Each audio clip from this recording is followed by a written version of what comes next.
Welcome to 247 News Plus. In this edition, Finance Minister Ofori-Atta says government will halt the employment of personnel in the country's civil and public service from January 2023.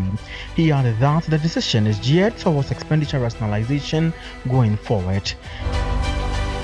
Vice President Dr. Mahamudu Bawumia has challenged heads of public and private institutions to explore and implement innovative ways to complement government job creation efforts in the country. Speaking at the Gwaso in the Ahafo region yesterday, Dr. Bawumia said it is important that conscious efforts are made to meet the employment aspirations of the youth. Meanwhile, an unemployed man who shared nude pictures of his ex-wife has been sentenced to 1 year imprisonment by an Accra Circuit Court. Samuel Ban is said to have sent his ex-wife's nude images to WhatsApp to a Fremo friend of the complainant. The Pentecost University has launched a new curriculum called Mortuary Science and Funeral Services to train interested students to meet the high demand for workers in mortuaries and funeral homes in Ghana. The new curriculum, which was launched on Tuesday, November 22, at the university, got many people reacting.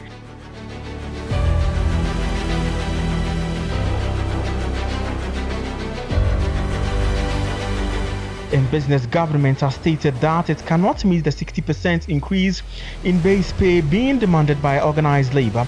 Deputy Minister for Employment and Labor Relations, Bright Rekubrobi, said government is only willing to offer organized labor a 15% increase in their base pay. Finance Minister Ofori-Atta has announced a proposal in the 2023 budget statement to reduce the e-levy rate from 1.5% to 1%. He also announced a proposal to increase the VAT rate by 2.5% to directly support the country's rules and digitalization agenda.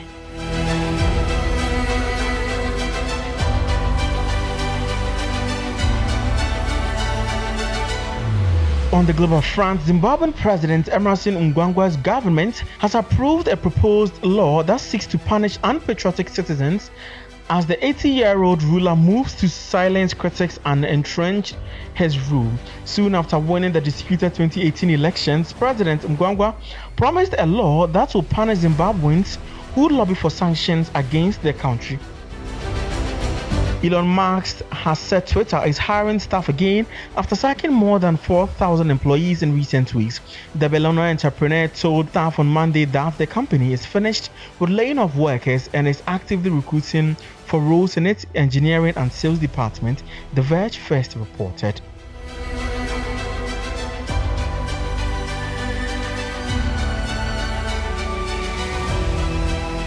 In sports, legendary Ghanaian midfielder Sule Mutari has finally met Moses Amapaka after 8 years of looking for him. The former Portsmouth player was banished from 2014 World Cup camp after a fight with the then Black Stars management member, but the two have finally smoked the peace pipe when they met at the Stars camp in Qatar yesterday. Everton retained a strong interest in signing Ghana and Ajax midfielder Mohamed Kudus, but they faced competition from Italian giant AC Milan as reported. The 22-year-old was heavily linked with a move to Goodson Park during the summer transfer window, but the toughest failed to land him despite reaching a personal agreement with the player.